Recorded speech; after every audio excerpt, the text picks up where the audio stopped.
Incredibly skilled deflection. Right. I'm not deflecting. You are, because you want to answer the question. Did you wonder why the Biden administration did not seek justice for those survivors for 4 whole years? Even one time, and don't roll your eyes, because we don't just erase that. We're not going to play whataboutism all over the Epstein files. So he's never been accused of going after someone who's a pre-pubescent. Some of the victims in the documents were, according to Jamie Raskin, who saw the documents in the classified setting, were as young as 9 years old. Okay, that's a new fact to me.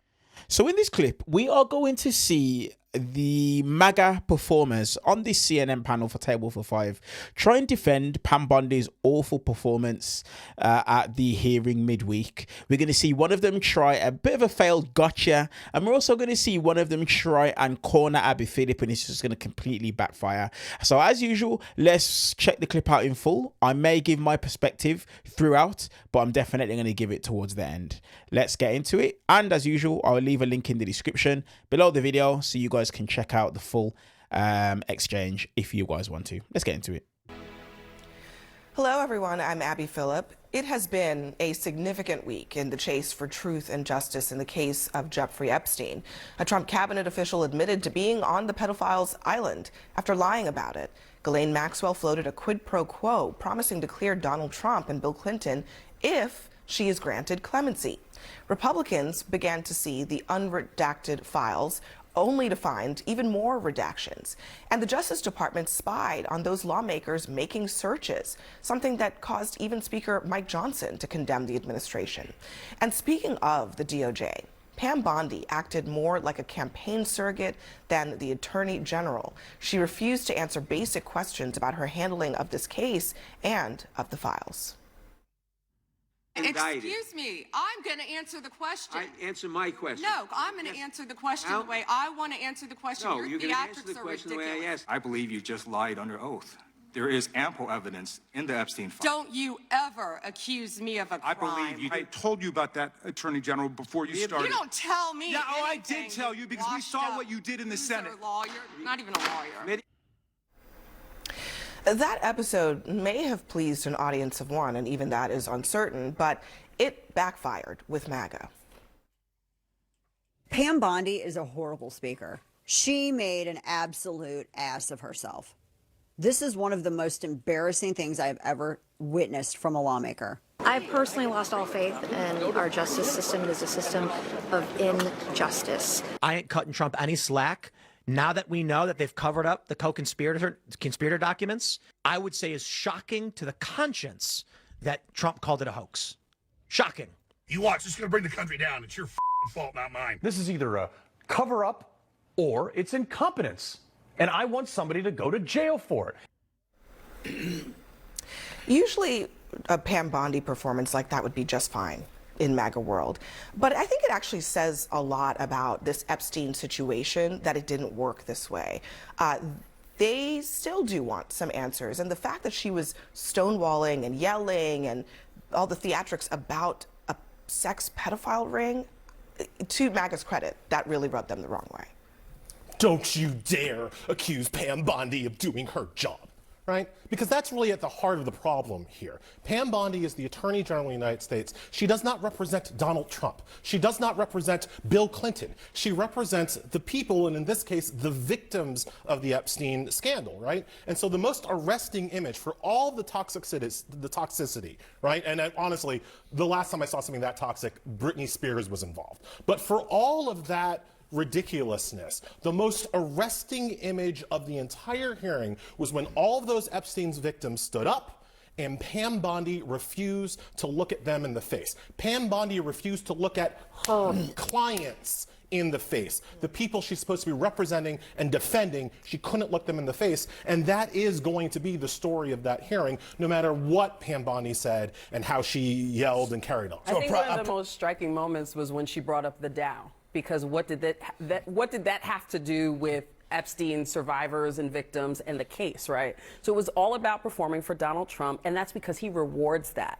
What did he do after her testimony? He praised her. She stuck it to the lunatic leftists, right? So she absolutely had him in mind, and every deflection was very obvious to people. And that's the problem. You worked folks up, you said you were going to fight the elites, and then you go in there and you actually don't get the job done. It looks as if you're hiding things. People are, it's not about red and blue anymore. It's about justice. And Arthur, before you jump in, let me just disclose to the audience that you once represented Ghislaine Maxwell. Yes, we handled her appeal from her trial, but putting my lawyer's hat on, and I don't mean to correct you, but as being an attorney, those are not her clients. In other words, a criminal defense attorney has to zealously represent his or her client.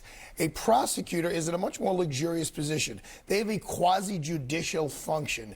They are the ones who decide, do we prosecute a case or we don't prosecute a case? They don't just take someone for their word. They have to do an investigation and they figure it out. So her role is not what my role would be. If someone hires me, I have to fight for them no matter what. A prosecutor's role is, and even to the point investigating Donald Trump. Is that really what we think is happening? No, I don't think Donald Trump is the target here. There is no target. The target was Jeffrey Epstein, and he's dead.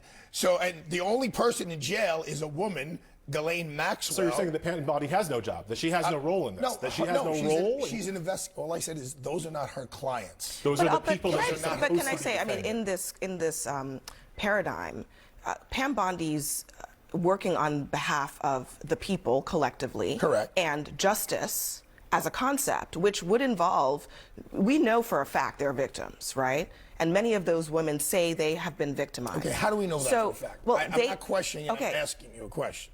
How do we know for a fact? Because you realize Jeffrey that Epstein and Ghislaine Maxwell were both prosecuted for victimizing girls and women. Okay, I mean, so okay, so I don't. Is that let me be a lawyer. really Let me be a lawyer once again. In your open, you refer to him as a pedophile.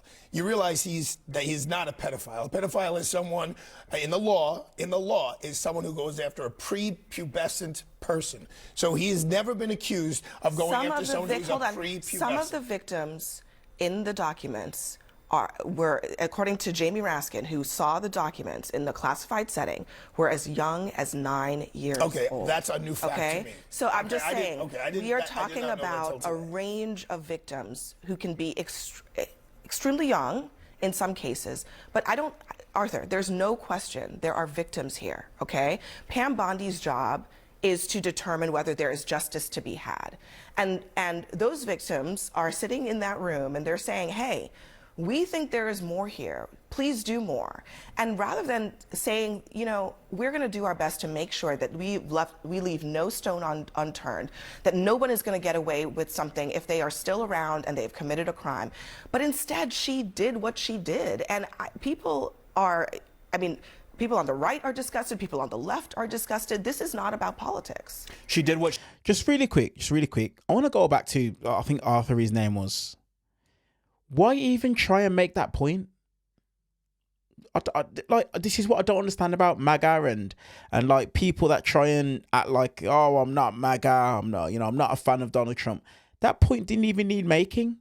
Of course, Pam Bondi is working for the victims because justice needs to be served because people done things wrong. Of course she is. His whole argument makes no sense. And then him trying to say, oh, you said he was a PDF, but... Well, we know that he was. And if you're going to come to the table and make the argument that, oh, he wasn't a PDF, at least do your own research and see what members of Congress have actually seen that backs up the claim and justifies it, that he was a PDF. Honestly, it's ridiculous. She did because Pam Bondi is a triple threat. She is inept, incompetent, and incapable. And that's what we saw in that hearing. And it's what I've been saying for months at this table and elsewhere. She has botched this. Bondi has botched this from the very beginning. They do not communicate well with the American people, even internally and externally, to say, hey, here's what we're redacting, here's why we're redacting it, here's when the next tranche of documents are going to come. You recall a couple weeks ago, I said this was just the beginning of our national nightmare, and it's proving to be true. This nightmare is going on, and it's not going to stop until President Trump swaps her out, just like he swapped Tom Homan in to Minnesota. He's got to get her out and someone in the job that knows what they're doing. But I do want to follow up to what you said. Did you once ask why the Biden administration didn't look those survivors in the face, even one time? And don't roll your eyes, because we don't just erase that. We're not going to play whataboutism over the Epstein files. It is a whataboutism. The person in charge right now is Pam Bondi and the Trump administration. Nothing. 4 and years. They should be investigating. And if you want to talk about things that I think Merrick Garland should investigate, you don't want to get me started on who I think Merrick Garland should have in jail right now. Because if Merrick Garland was doing a good job, Trump wouldn't have even been able to run for president. Incredibly skilled deflection. I'm not deflecting. You are, because you want to answer the question. Did you wonder why the Biden administration did not seek justice for those survivors for 4 whole years? They didn't not seek justice. I'm not deflecting from the question. I am disagreeing with your incorrect premise. They did seek justice. I didn't think Merrick Garland went hard enough. I didn't think Merrick Garland did a great job. I do not think that Pam Bondi is doing a great job. I do not think Donald Trump is doing a good job. Is that a full enough answer? Nobody involved here is doing enough to defend the Epstein victims. Are you satisfied with that answer? Sure. Okay. Good job. Pam Bondi, when she went up to the Hill, she had these images of the search history of the members who went up to the DOJ to take a look at the unredacted files. She seemed to be convinced that this was, I guess, a defensive measure if any of those issues came up while she was on Capitol Hill. But here's what Mike Johnson said about the appropriateness of that. My understanding is that their computer is set up where the DOJ was allowing access to the files, and I think members should obviously have the right to peruse those at their own speed and with their own discretion. And I don't think it's appropriate for anybody to be tracking that. So I will echo that to anybody involved with the DOJ, and I'm sure it was an oversight. That's my guess.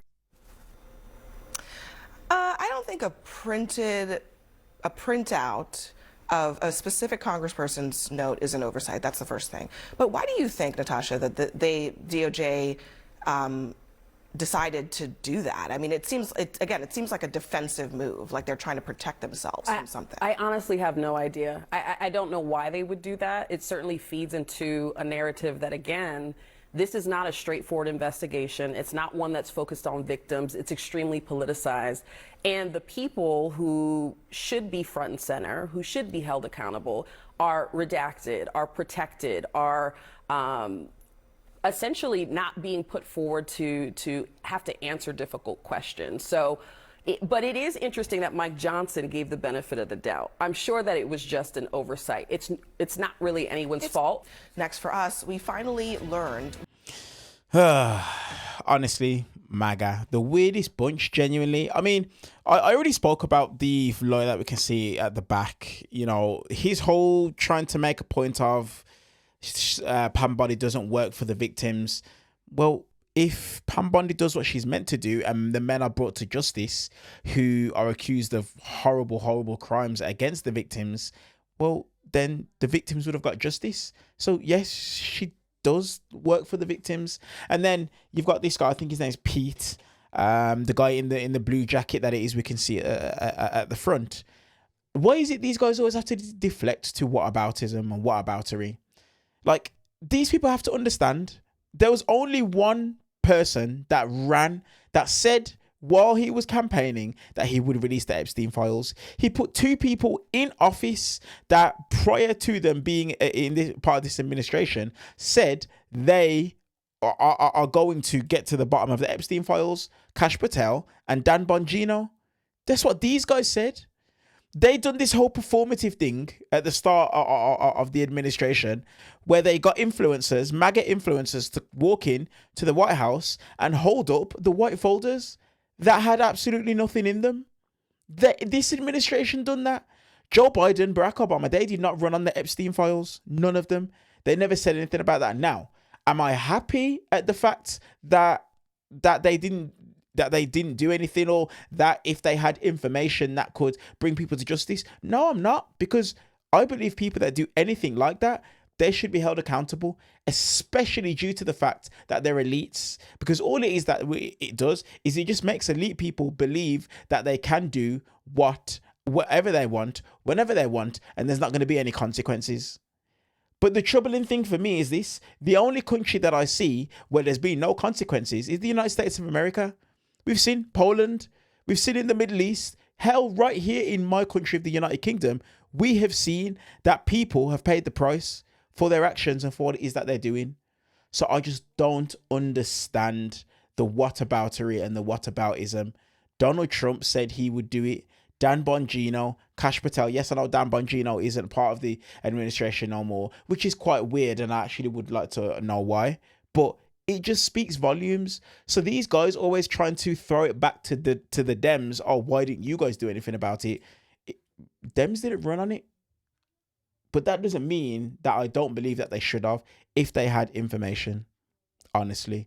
But let me know your guys' thoughts on this exchange in the comment section below. And hit the thumbs up button purely for the YouTube algorithm. And if clips like this are of interest to you with my perspective and my thoughts sprinkled throughout, and then at the end, hit that subscribe button. I'd love to have you guys as part of the family. Appreciate you guys. See you guys in the next clip.